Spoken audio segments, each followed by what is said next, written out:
Hello, everyone. I'm Jim Garrison. I want to welcome you to this session of Humanity Rising. And today, we want to deepen the discussion that I elaborated on last week about the genocide going on in Gaza and the connections between what we are experiencing now, what we are witnessing now, has with the rise of the Nazis just about 100 years ago in Germany during the late 1920s and 1930s and 40s. I made a rather provocative statement that drew a lot of comment and emails, and I want to begin with that because, as you all know from my previous sessions of Humanity Rising, I consider the situation in Gaza, the genocide in Gaza, to be a crime of crimes,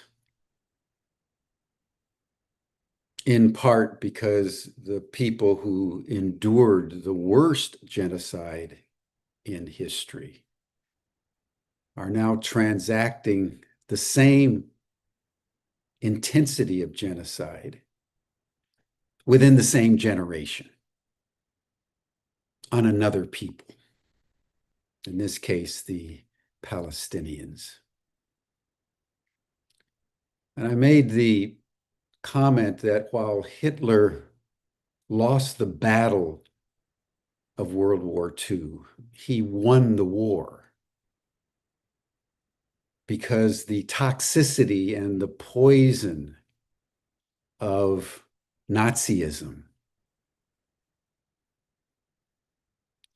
entered into the stream of Zionism at the moment of the creation of Israel in 1948, only 3 years after the ending of the Second World War, and has festered in the Israeli politic that has led to what we're witnessing today in terms of the genocide against the Palestinians.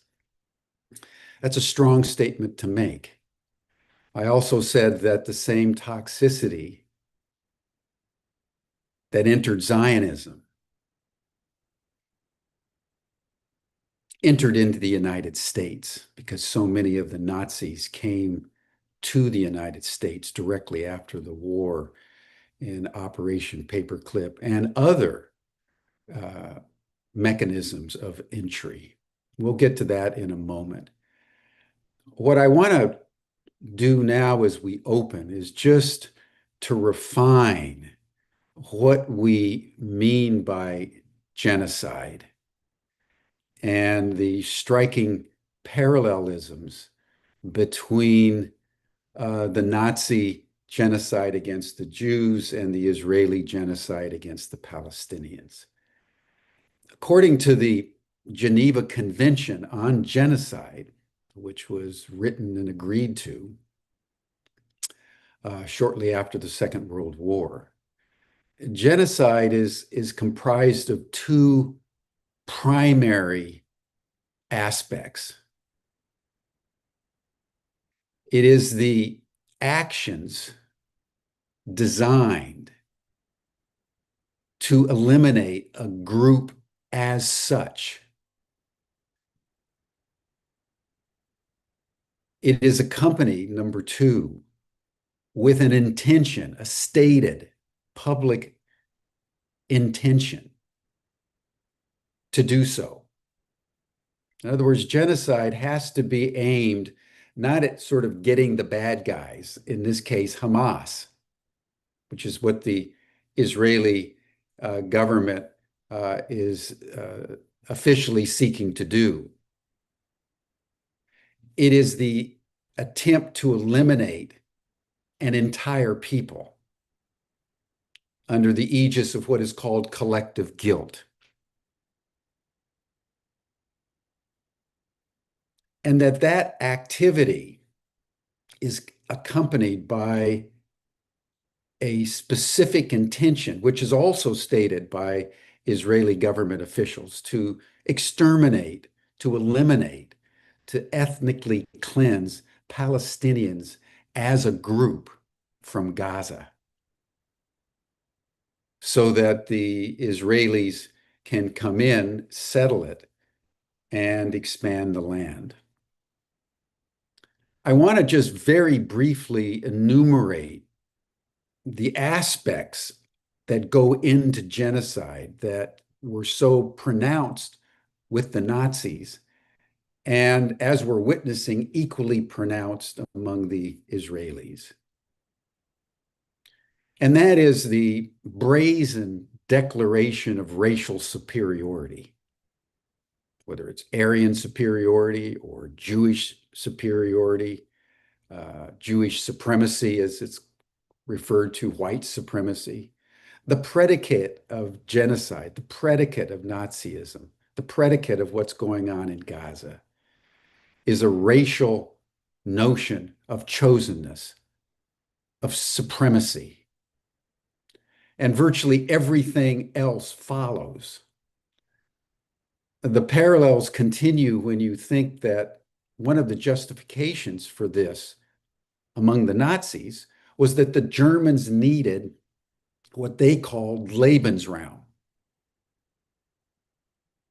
They needed more space for an expanding population. If you've been watching the news, even this last week, the Israelis are at the gates of Damascus. They've taken over the southern portions of Lebanon.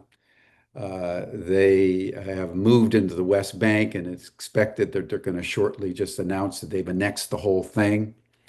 And of course, they're now in the process of ethnically cleansing Gaza so they can make room for what they call Eretz Israel, Greater Israel.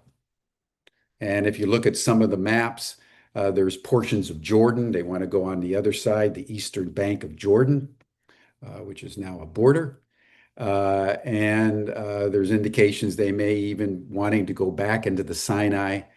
And if you've been following the reports, there's concerns in Cyprus that there's so many Israelis coming in that they may have intentions on at least a portion of Cyprus. The methodology that is used is to sow chaos and war. You saw that as the Germans invaded one country after another. You've seen it over the last 30 years, as I've spoken numerous times before, so I'll just indicate it. The Netanyahu plan and the Israeli Mossad CIA plan to destabilize 7 countries that they itemized: Iraq, Afghanistan, Syria, Lebanon, Somalia, Sudan, and finally Iran. So that the more chaos is sown, the more possibility for adapting and expanding and gaining ever more territory, that it is just locked in and never surrendered. And this is accompanied generally by 2 things. Number one, a very close interactivity between the corporations of the country and the government to effectuate the policy. You saw that in Germany with the major corporations participating in the genocide, competing for contracts to build the gas chambers and the cyanide gas, etc. And you see it today in the genocide in Gaza. And there was a recent report from the UN rapporteur on Palestine, Francesca Albanese, listing over 50 companies in Israel and Europe and the United States that are actively colluding with the Israeli government to transact the genocide. Major corporations like Microsoft are listed. Major defense corporations, major intelligence corporations, all involved And the second thing is that it's always accompanied by a rhetoric of scathing diminution of the humanity on the other side. So you have a perfect storm. You have racial superiority, the need for land, a collusion between the corporate, military, and governmental sectors, a rhetoric of dehumanization. And then the logic culminates inevitably in genocide. What I want to turn our attention to today is the reality that it is the United States that is the chief ally and supporter of the genocide. Every American president, bar none, have actively supported Israel's expansionism and the Zionist policies of ethnic cleansing. What is happening today under Trump and before him under Biden is that the genocide has become so explicit that the entire world now is bearing witness to live genocide 24/7. There's daily counts of the dead. There's pictures of the hospitals being blown up. And now most of the world, and in fact, most of even the American public, according to latest polls, understand that what's going on is genocide, but that has not lessened. In fact, has intensified the support of the United States for the genocide that's being transacted in Gaza and the West Bank. And a collusion between Mossad and the CIA and related organizations, MI6 in the UK, to effectuate not only the genocide, but the repression of civil liberties in Britain, in Europe, in the United States, to even be able to talk about it. So the poison of Nazism did not disappear when Hitler blew his brains out on April 15th, 1945, in a bunker in Berlin as the Russian troops were closing in on him. The toxicity lived and was embraced.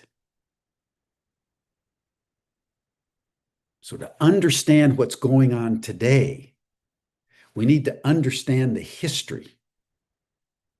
And that's why I've invited Danny Sheehan to join us today, because he's the one person I know that probably knows more about this storyline of the arrival of the Nazi toxicity into the United States, and how before the Second World War, it was cultivated by interests in the United States. And so that there's this thread between the United States and the rise and effectuation of the Nazi movement in the 30s that exists to the present day. And like Israel, like every country that imbibes of that poison, it toxifies the psyche and produces the world in which we find ourselves. And it's very important for us to understand this so that we can take the kinds of actions required to at least bear witness, if not remedy, a situation that is producing what we observe on TV every day. So Danny Sheehan, you all know him. He's been on Humanity Rising numerous times. And so he needs no introduction. He's a very good friend. He's a constitutional litigator. He's the president of the New Paradigm Institute. He's working on many fronts, including the UAP disclosure front. But today we want to focus on what Danny has uncovered over many decades now of this interrelationship between the Nazis and the United States. So, Danny, I'll turn it over to you. You tell the story, and then when you're done, we'll circle back and have a discussion. All right. Well, thank you, Jim. Well, it's an extraordinarily serious topic that we're dealing with here today. Not that we haven't dealt with other serious topics, but this is a profoundly important issue here. Uh, my own personal opinion is that Netanyahu and the extraordinary fascist authoritarian kind of strain in the Israeli psyche is an extraordinarily unfortunate aspect of what's happening in Israel. And as we know, a substantial percentage of people in Israel itself and around the world in the Jewish community are horrified by what he is doing. But what I want to point out here is that, as Jim has stated 3 times now, I know that this poison of Nazism has somehow come into the United States at the end of World War II and kind of infected or toxified our body politic. My point here that I'd like to make in the time that I have to share is that it's worse than that. It's worse than that. Jim has just touched in a transfer over to me on the other point is that he said that this phenomenon was sort of incubated by a certain element here in the United States. Let me tell you what is really going on here. While it's true that the actual formal discussion of fascism in and of itself is some distinct from Nazism, which was a particular form of fascism. Treatise identifying fascism was what we're talking about, which brings with it this attendant issue of genocide and racism and the other qualities that Jim has pointed out. That this formal theory of fascism was actually articulated in an essay that was prepared in 1927 in Italy. It's attributed to Benito Mussolini, but the real progenitor of this was Giovanni Gentili, who was just an Italian philosopher. In 1927, the two of them joined together and wrote a major essay called The Fundamental Ideas of Political and Social Doctrine, in which it enunciated the theory of fascism. It wasn't published until 1932 with the rise of Mussolini and the fascists in Italy. But the fundamental premise of fascism, and this is why you need to understand this because it's so dangerous, it is the theory that the best economic, social, and political policy for a nation state to pursue is the doctrine of fascism. And that is to put at the disposal, to put all of the instrumentalities of the state, the power of the military, the power of the economic policy making, the policy of communicating cultural values through the country, to put all of these instrumentalities of the state at the disposal of the interests of corporations, of private corporations, to have the corporation designated as an entity in its own right, and that the corporation remains owned by the private owners of the shares of stock of the corporation, but that the corporation. Let me try to get rid of this phone here. Yeah.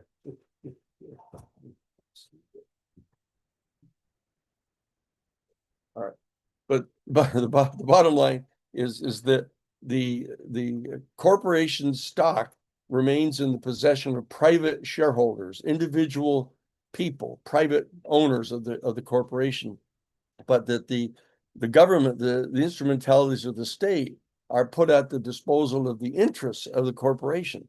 In that way, what's good for General Motors is good for the country. So if in fact the state deploys its military to go into foreign nations to secure or maintain a continued privileged access to certain strategic raw materials that are available in the other nations, it's being done to secure those resources for the corporations, because the raw materials are available for the corporation. They can put the industrial tools that they have in their ownership into operation and transform those resources into products. They can hire more people, they pay more taxes, they give more jobs to people. It's a very specific concept of corporatism, of having the state run for the purposes of facilitating the activities of the corporations. And then they in turn trickle down the value to the citizenry. Okay, this idea started here in the United States.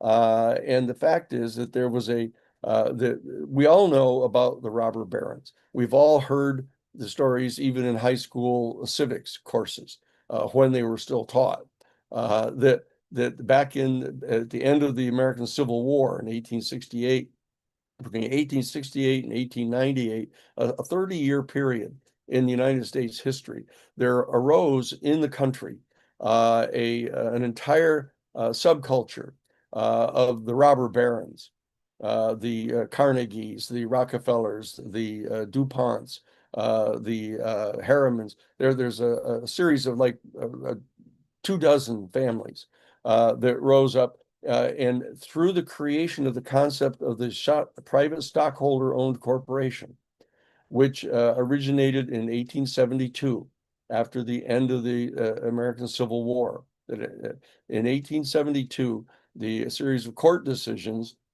decided that what they were going to do is they were going to acknowledge that a corporation was in fact a person, was an individual entity, and that private shareholders could gather together, join into a business partnership, and become a corporation. And all of those owners of the shares in the corporation were completely immunized against any personal liability for anything that the corporation did, and that just the corporate assets were liable for any wrongdoing that the corporation engaged in, and any injuries that it inflicted in the course of its business. And that whole model ended up becoming the means by which a certain number of major families in the United States were able to purchase the shares of corporations and acquire monopoly control over entire sectors of the economy, over the rail lines, over the shipping lines, over the production of steel, the production of electricity, in agricultural realms.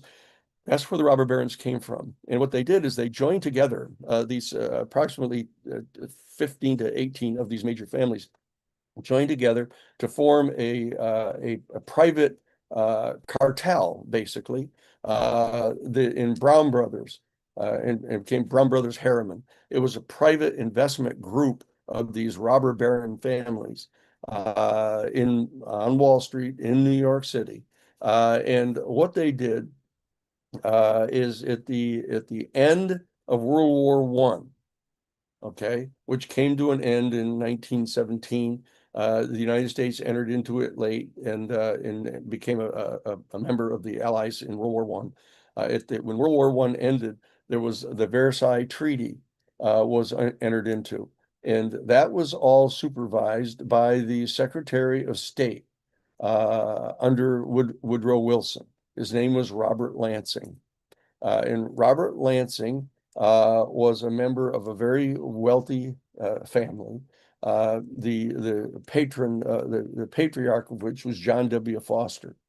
John W. Foster was the Secretary of State back in 1893 under Benjamin Harrison. He is the one who formulated the doctrine of imperialism. That he was the Secretary of State that laid claim to the Hawaiian Islands, to Guam, to the Asian islands, and that it was the progenitor of 1898, the whole idea of taking over Cuba, and this entire doctrine of imperialism, which even in high school civics, when it was still taught, it was acknowledged as the age of imperialism, and that the United States was engaged in active imperialism. They had earlier taken over all of the sections of Mexico. They'd spread out and were asserting imperial power all through South America. They'd overtaken Panama. They had built the Panama Canal for business so that it could facilitate shipping from the Atlantic to the Pacific. All of this age of imperialism on the part of the United States is another very clear period.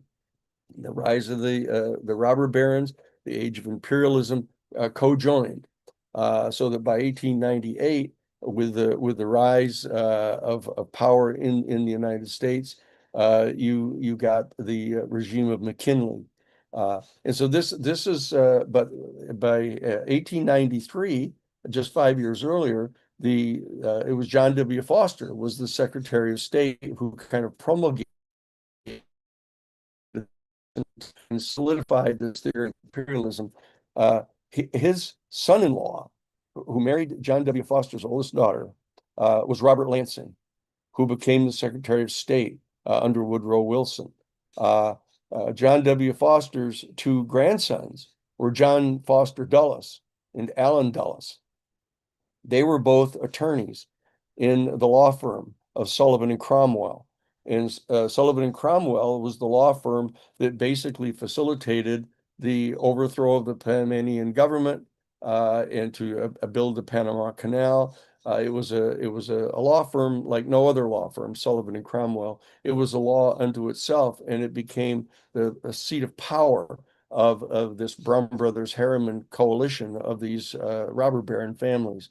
And what Robert Lansing did at the end of World War I, he oversaw the Versailles Treaty process. He brought his two nephews, John W. Foster and Allen Dulles, John Foster Dulles and Allen Dulles, brought his two nephews, grandsons of his father-in-law, John W. Foster, to the Versailles Treaty negotiations in Versailles in France.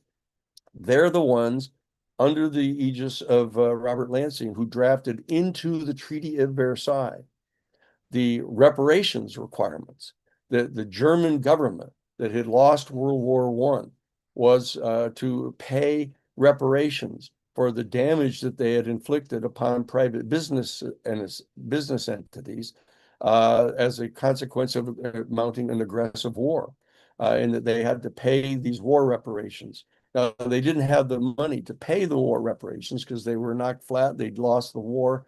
But what happened is Brown Brothers Harriman, which was the private investment group that these robber barons all had joined together to form, agreed to give loans to Germany. It turns out Allen Dulles, who was one of the two people, he and his brother John Foster Dulles, working under the authority of Robert Lansing, their uncle, the Secretary of State. Actually, Allen Dulles was legal counsel for Brown Brothers Harriman. And what they did is they drafted into the Versailles Treaty the requirements to pay the reparations. They knew Germany couldn't pay them. And so Brown Brothers Harriman, as a private investment group, loaned the money to the German government to pay the war reparations, and took as security for those loans controlling stock interests in the major war industry in Germany, the Krupp ball bearing factory, the IG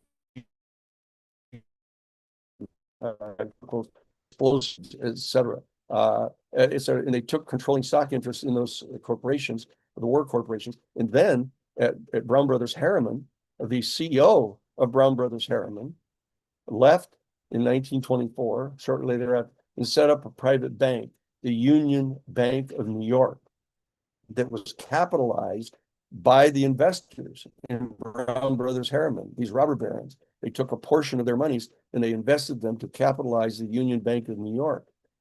In the Union Bank of, and that CEO who left as the head of Brown Brothers Harriman in 1924 to set up the Union Bank of New York was George Walker, George Herbert Walker. That George Herbert Walker, that may sound familiar to you because he is the grandfather of George Herbert Walker Bush, George H.W. Bush, because the George Herbert Walker, who was the CEO of Brown Brothers Harriman, who set up the Union Bank of New York, when he left, he turned over control of the Brown Brothers Harriman to his son-in-law, that was Prescott Bush. Okay, and that Union Bank of New York then set up a subsidiary up in the Netherlands in Europe called the Bank of Shipping and Commerce, and they financed the construction of the international headquarters of the Third Reich in Germany, and began to finance the rise of Adolf Hitler in Germany, to establish the doctrine of fascism in Germany, so that the corporations which they owned a controlling interest in would actually be the beneficiaries of major loans that were being given by the Bank of Shipping and Commerce out of the Union Bank of New York to rebuild the war machine of Germany, okay, so that they could become the bulwark against Bolshevism.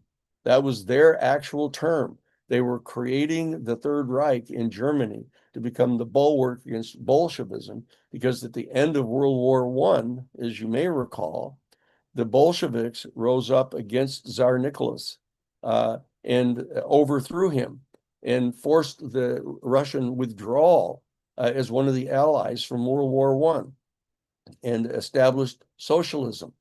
And they were challenging the theory of corporate control over the resources of the world in the age of imperialism. And they were opposing the imperialist activities of these private corporations. And they established a dialectical opposition to the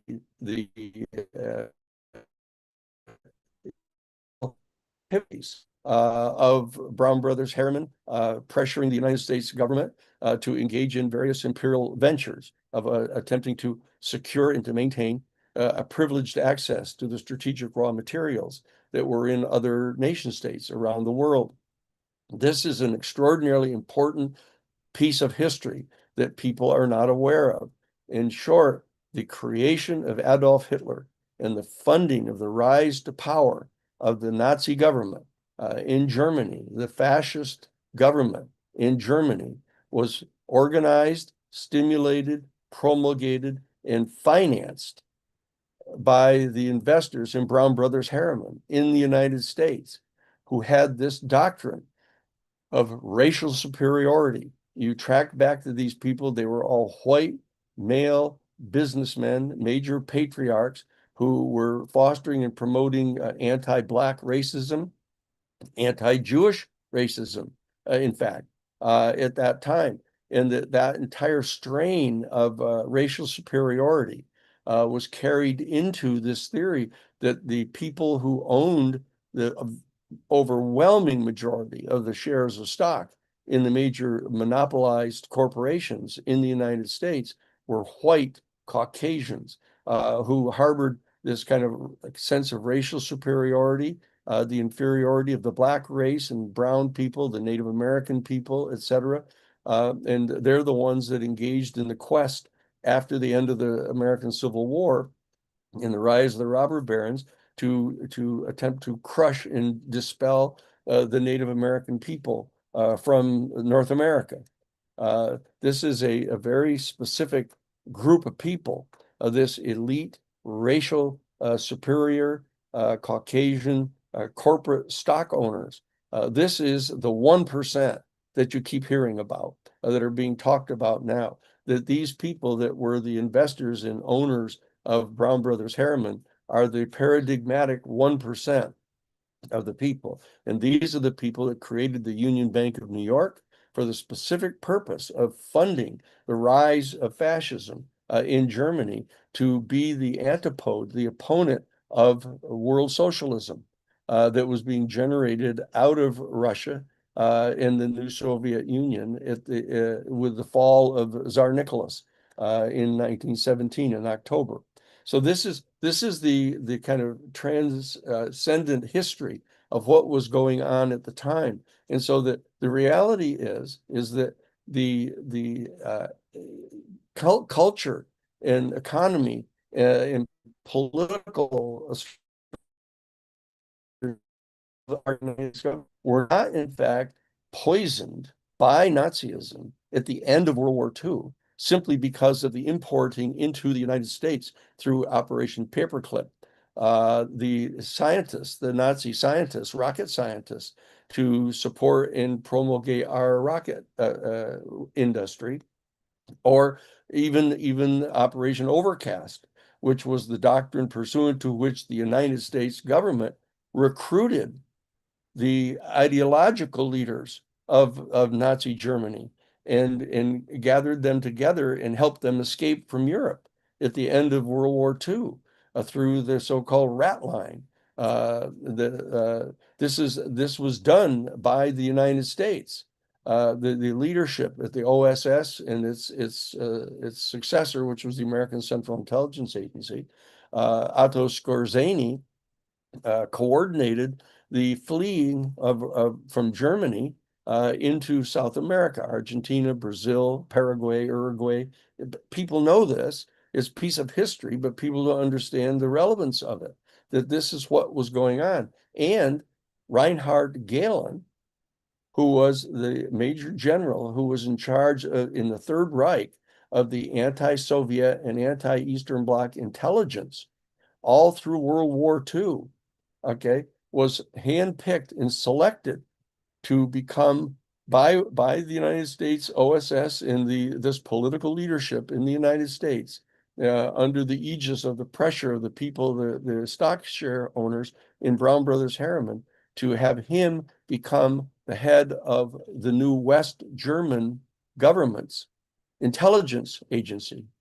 Okay. And Brown Brothers Harriman are the ones that proposed the creation of the Central Intelligence Agency.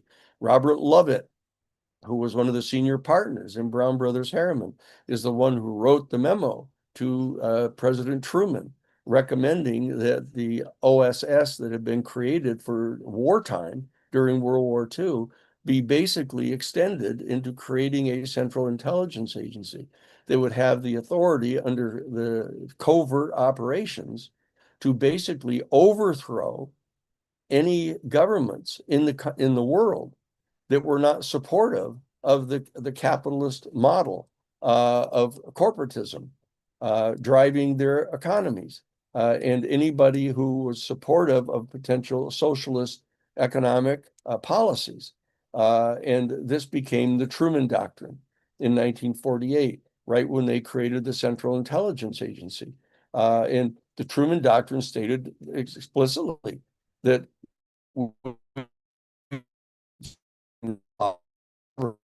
to fall into the hands of socialists anywhere in the world, even if it is the will of the majority of their own people. That is the Truman Doctrine. Okay. And this element was very active at that point in time in promulgating this kind of theory of government.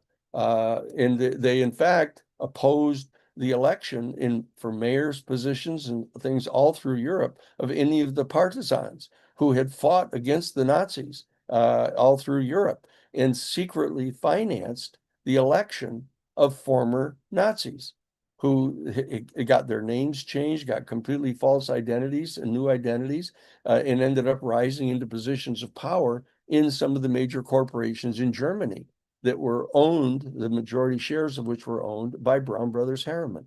So you need to understand that what I'm saying here Uh, this is something that is not recognized in the United States. And so that when you see the rise of an authoritarian fascist like Donald Trump, who is a paradigmatic member of this upper 1%, a multimillionaire that owns Mar-a-Lago and has all of these multimillionaire one percenters all around him, Elon Musk and all of the corporate uh, uh, moguls that are all around him. This is a continuation of an ideology, an economic and political ideology that was formulated at Brown Brothers Harriman back at the end of World War One, and it was carried into effect and actually generated World War II with Germany rising into power and under the auspices of trying to uh, be the bulwark against Bolshevism in Europe, attempted to basically take over all of Europe through this whole concept of Liebestraum, of the need to expand their physical territory and to establish the dominion of their Caucasian Nordic race, theoretically, over all of the racially inferior people. At the same time that the Rockefeller Foundation, the Rockefellers were a major participant in Brown Brothers Harriman. They were promulgating the whole idea of white racial superiority and were engaged in spending millions of dollars of foundation money in genetics, attempting to establish the superiority of the Caucasian race, basically. Okay, and what I'm saying to you is that this communist conspiracy. This is history. This is actual American history of what it is that's happened here. So if we're going to be able to effectively deal with this phenomenon, this is not, and I need to point out something. At the end of World War II, when Reinhard Gehlen, the head of the anti-communist and anti-Eastern Bloc intelligence for the Third Reich, was handpicked by the leaders of the United States government to be the new head of West German intelligence, he became the sole primary source of intelligence information against the Soviet Union. And he was an ardent fascist and a Nazi, literally, Nazi party member. And he set up a school in Bavaria called the Anti-Communist Special Warfare Training Academy. And every one of the Western powers that were part of the Axis, including Israel now, the newly created Israel in 1948, they began to send their intelligence officers to the Anti-Communist Special Warfare Training Academy that was set up by Reinhard Gehlen. And this was predicated upon the old doctrine of the Ordensbergen, which was the order of the castles under the Nazi government, that they had this order of these three castles where they sent their young men to be trained to become SS officers and trained them in the ideology of racial superiority, the inferiority not only of the Jewish people, but of all non-Caucasian people. That was the Ordensbergen training in Germany. In fact, the Anti-Communist Special Warfare Training Academy established by Gehlen was actually based in one of the castles that was part of the Ordensbergen under the Nazi government. And these 1,200 men, including people from Mossad, from the new Israeli government, were sent to that school. And people from our Central Intelligence Agency, people like Theodore G. Shackley, who was in the original class of the Central Intelligence Agency in 1948, was sent to the Anti-Communist Special Warfare Training Academy under Gehlen. And so was Michael Harare, the guy that was appointed to be the head of the Wrath of God of the Mossad, that were assigned to track down and murder and assassinate the Black September people, who in fact killed the Israeli Olympiads in 1972. This is a very specific history that people are not told about. You're not taught. I graduated in foreign policy from Harvard College, and I wasn't told this there. They don't talk about this. The reason I ended up finding out about all this is I became general counsel to the United States Jesuit headquarters in Washington, D.C., in their social ministry office, where both Jim Garrison and I served in the capacity of anti-nuclear weapons policy, public policy for the social ministry office, working on behalf of all 54 of the major religious denominations in the country, in addition to the Jesuits, including the Union of American Hebrew Congregations under Rabbi David Saperstein. We're talking to you as your dearest friends of our generation, trying to explain to you what it is that we found out when we became so disenchanted with the lies that we were being told on behalf of the United States, the propaganda trying to justify our invasion of Vietnam, in the murdering of millions, literally millions of people in Southeast Asia, in attempting to establish a land base in Southeast Asia, in Vietnam. I mean, we're trying to share this information with you, so that we will know that we have to undertake much more profound and fundamental changes here in our country if we're going to recover. Number one, if we're going to be able to effectively combat what is going on now with Donald Trump and these fascists that are all around him. It's not that there aren't some good people who are trying to participate in the Trump administration, but you know perfectly well what's going on with Stephen Miller and Steve Bannon and these other people. These people are out and out ardent fascists. Okay. And they believe in this doctrine. And now Donald Trump is talking about having the United States government own portions of shares of the major private companies, but to leave those private major corporations in the ownership and hands of private corporate stockholders, but have the United States government be partners with them by purchasing shares of the stock in the companies, so that the United States government can get part of its funding through investment in these corporations and ownership of these corporations. This is just flagrant fascism, right out of the treatise, the 1932 published treatise of Benito Mussolini, in this guy Giovanni Gentile. I mean, this is information that needs to be shared with the American public, not to demonize our people, not to demonize all of our government, not to demonize all of the Israeli government, and certainly not the extraordinarily, at least previously heroic efforts on the part of the people of Israel to survive following the horrible Holocaust that was waged against them by the German fascist government. But this now, the people who are in charge in Israel, and the people who are now temporarily, pray to God, temporarily in charge here in our country, are ardent fascists. And we need to know that, because in Germany, the people didn't recognize it soon enough. And that you hear all of the stories. If we had only known, if we'd only been aware of where that was going to lead, we never would have supported it. We never would have, been drawn into let's make Germany great again.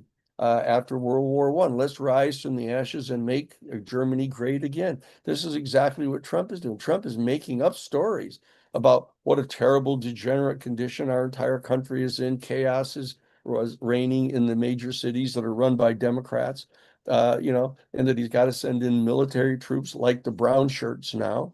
ICE is like the brown shirts that were functioning under Hitler, and he's got things like Blackwater, these private military corporations now.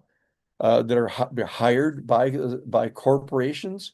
They have entire brigades of former trained U.S. military personnel now in these private military corporations working, hired by corporations to go into countries and crush any opposition to the corporation moving in and taking their oil, taking their minerals, taking their rare minerals, other things that I've sat and talked to people in high-ranking people in the United States military who feel completely entitled to go into foreign countries and take their resources, asserting that if they didn't take those resources, well, then China would or Russia would.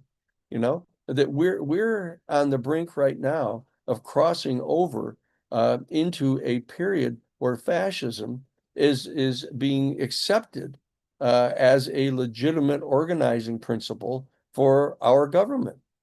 And it, as Jim has pointed out, it comes with a series of other aspects. The political and economic theory of fascism brings with it an ever-growing authoritarianism and racial superiority. That's why you see this thing with Trump, talking about people, they all come from shithole countries, and that they're all degenerate and they're all lazy and they're shiftless, and all the Mexicans coming into the country are rapists and demonizing them, just like Hitler did to the Jewish people and to the gypsies. This is happening right now, okay? And the condoning of what's happening in Gaza, and people can blame it on Netanyahu for sure, but it's the United States government, both Republican and Democratic administrations, that are providing all of the military equipment and all of the financing that is going behind this thing. That's exactly what's going on there. And so that we need to support the people in Israel who are opposing Netanyahu, who are, and the problem is they're being overwhelmed. That part of the people that at one time constituted a majority of people that didn't support Netanyahu are now, because of the war fever in the propaganda that's gone on, repeating over and over and over again the legitimate concern they had about the Hamas, coming in and killing, the 1,200 people, and doing all those horrible things that they did. But that doesn't justify the destruction of, like 50,000, non-combatant civilians, and a huge percentage of them being children, and blowing up private buildings everywhere.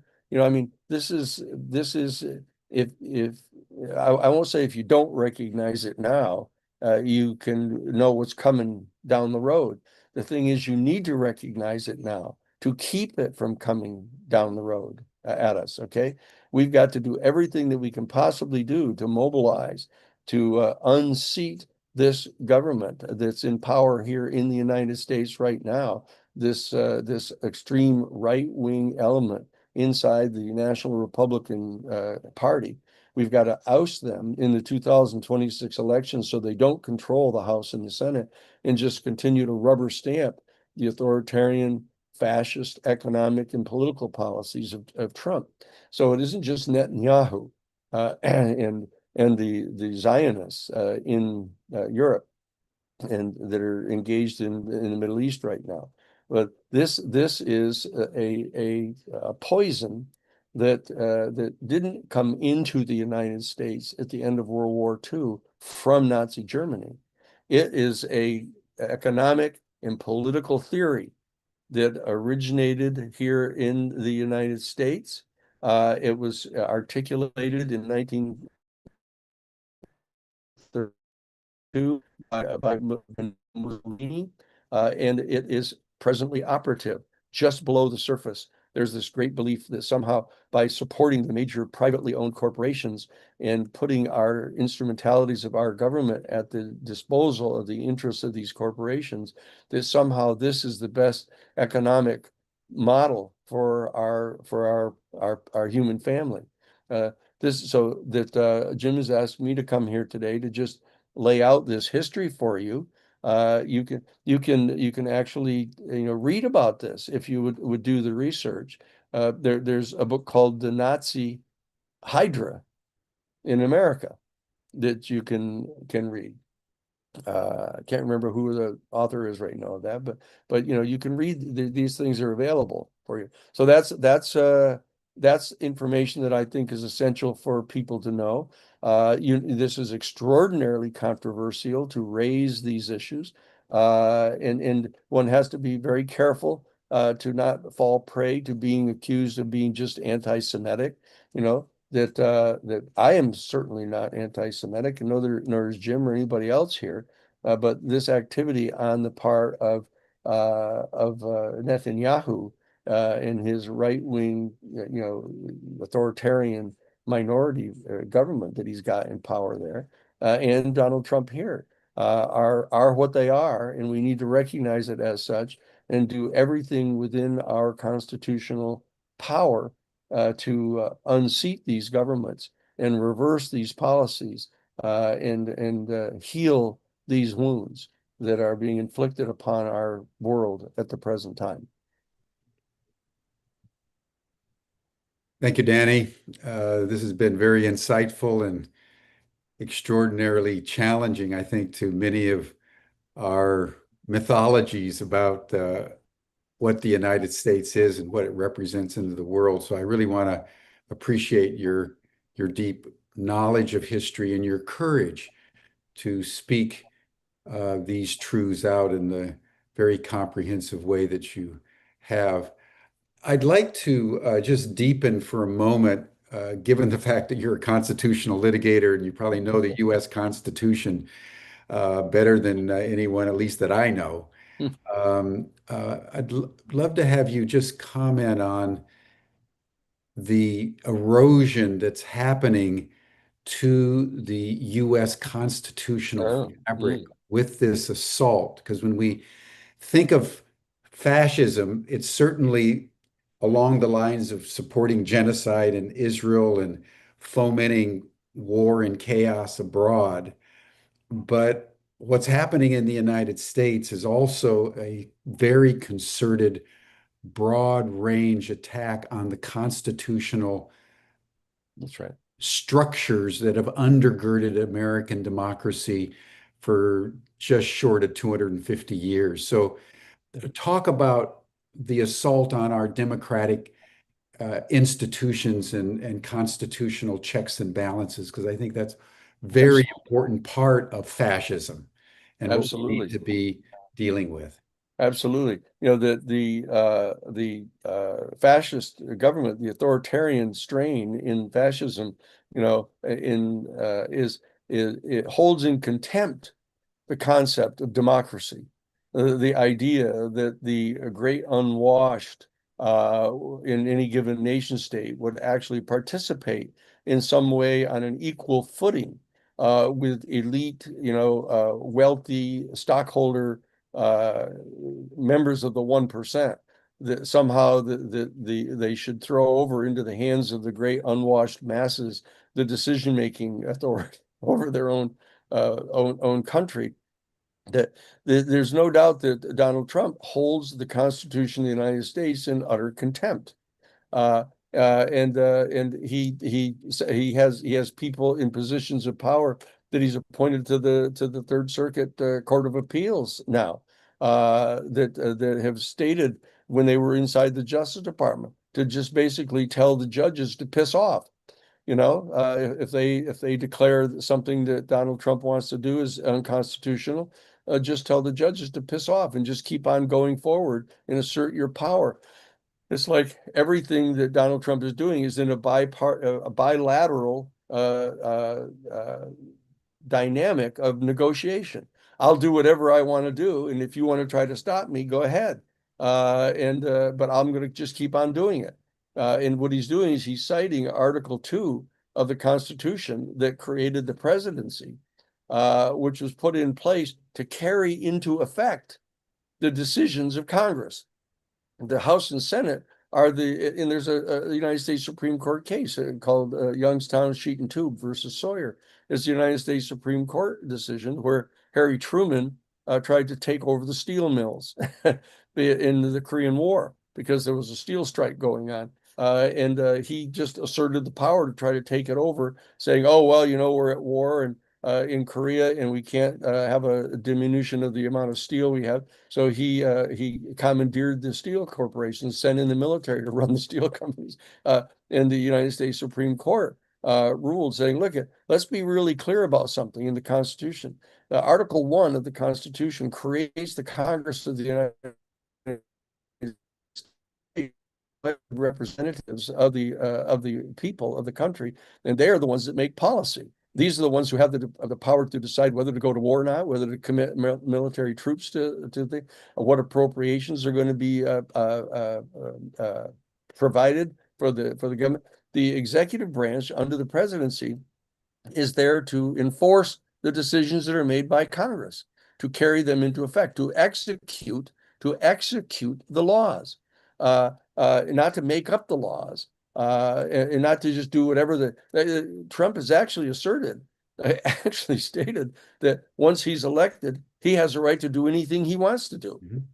And that he can order anybody and everybody in any executive office to do exactly what he wants, that he can call up the attorney general and tell the attorney general to prosecute any person that he wants prosecuted, or he can stop them from prosecuting any person he wants, exonerated.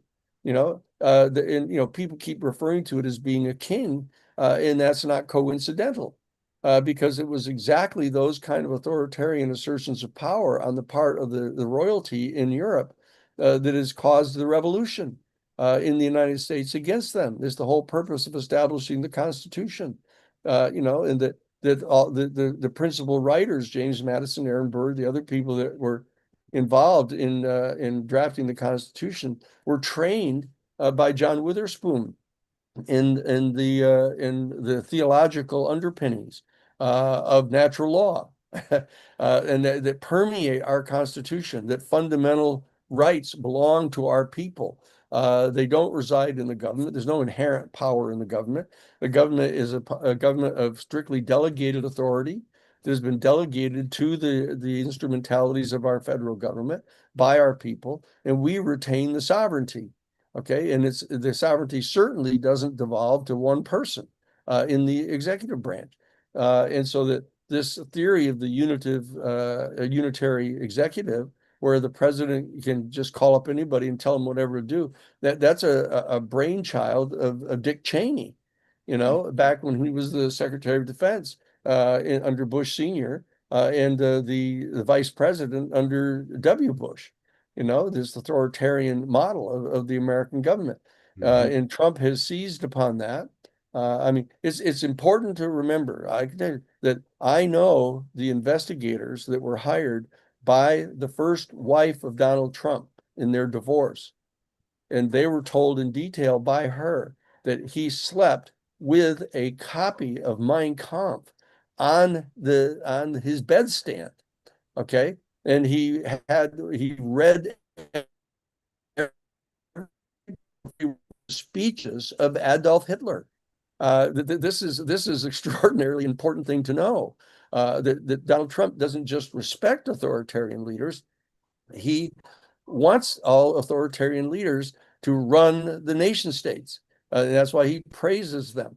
That he is not only a fascist who believes in the wedding of the interests of the corporations with the instrumentalities of the state, but he's an authoritarian, which is sort of an intrinsic aspect of the fascist ideology. Okay, it's racist, it's genocidal, it's anti-civil rights, it's anti-democratic. It's like we're being given a test here. We're being given a test before we come into direct, immediate contact with an extraterrestrial civilization that's all around us. We're being tested to see whether, when it's put right in our face, right in front of us, whether we have taken seriously everything we've ever been taught. Everything we've ever been taught about common decency, everything we've ever been taught about constitutional principles, everything we've ever been taught about the value of democracy and equality. This is a test, okay? And that we have to pass this test. It's painful. There are victims that are taken in this test, but we have got to rise to the occasion, and we've got to unseat these governments. We've got to unseat this minority group of people who've tried to take control of it.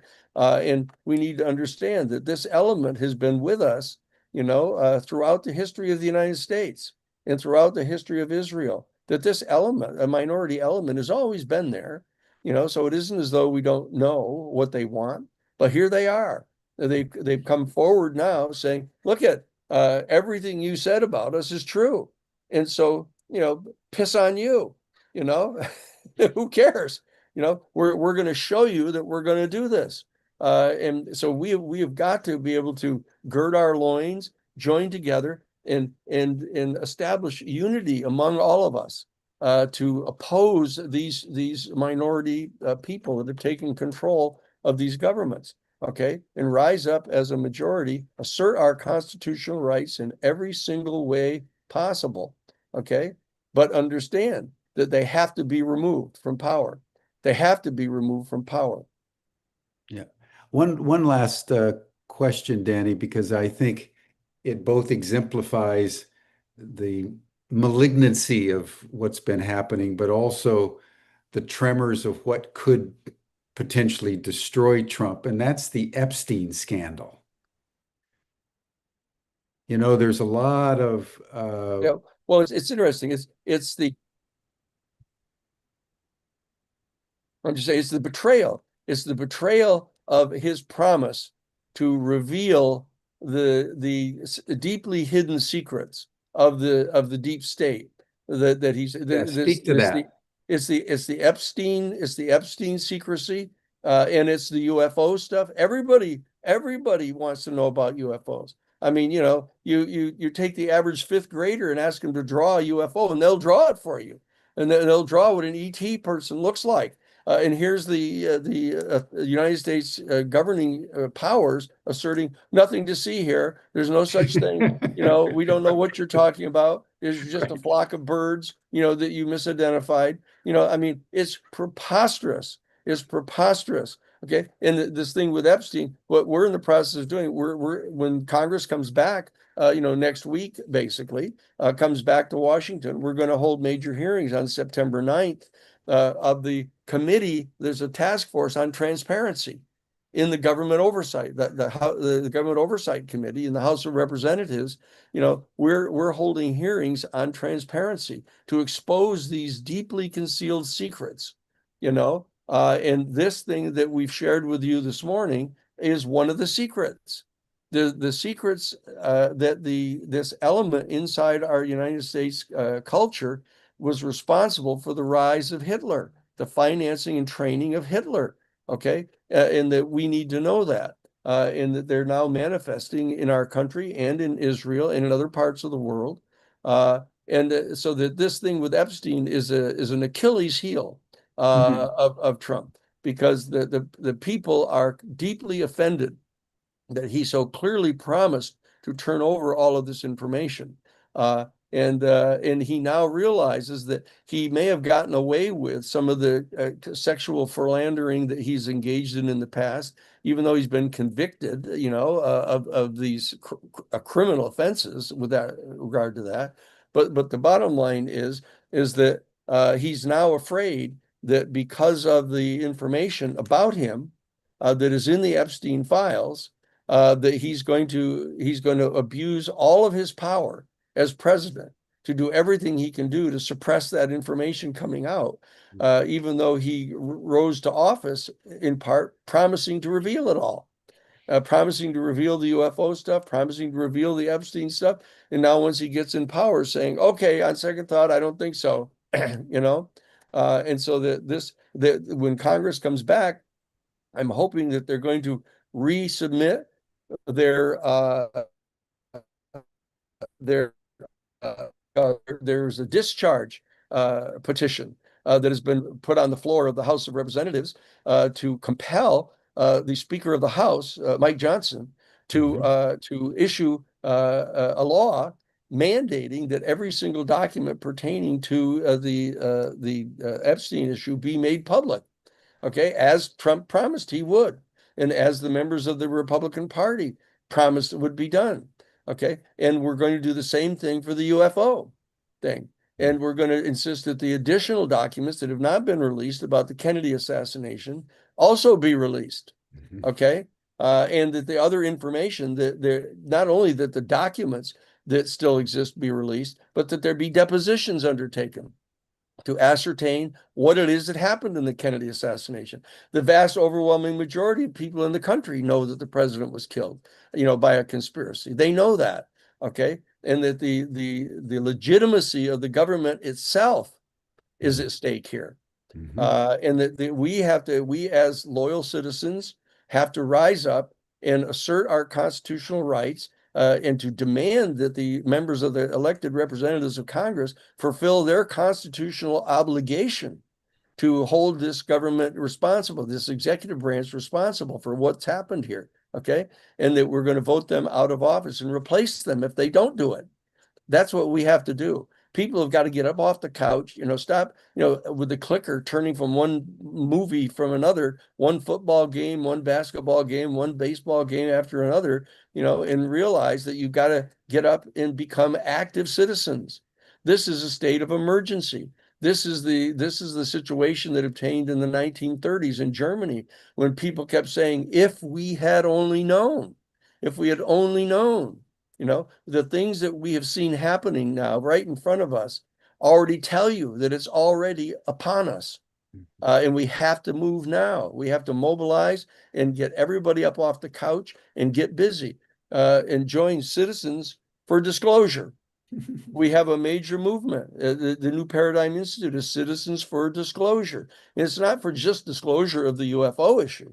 It's for disclosure of the Epstein stuff. It's the disclosure of the Kennedy assassination stuff. Fantastic. It's the exposure of the stuff with regard to 9/11 that everybody knows is being concealed. Okay. This is the Citizens for Disclosure. Just contact us at the newparadigminstitute.org and become members. It's totally free. We'll provide all this information for you. Okay. Just let's save the country. Let's save democracy. Let's save our humanity here at the edge of the age of disclosure. Thank you, Danny, and thank you for everything that you're doing. I recommend Citizens for Disclosure at newparadigminstitute.org. I look forward to seeing you next week, Danny, at the congressional hearing on the 9th. And I just in closing, everyone, what we've heard today is like looking at the sun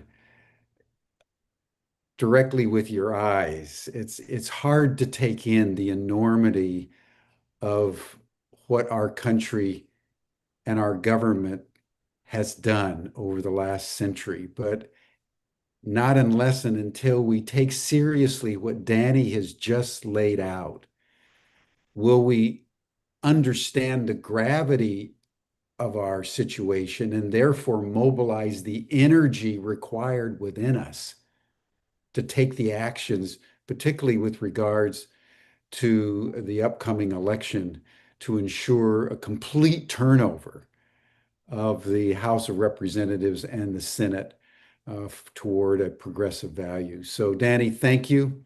Look forward to having you on again down the trail. Absolutely. And if you want to join the after chat, everyone, the link is in the chat box. And then I'll see you again next Friday for our next session of Humanity Rising. Thanks, Danny. See you soon. Terrific. Thanks, Bye bye. Jim. Thanks, everybody. We'll see you later.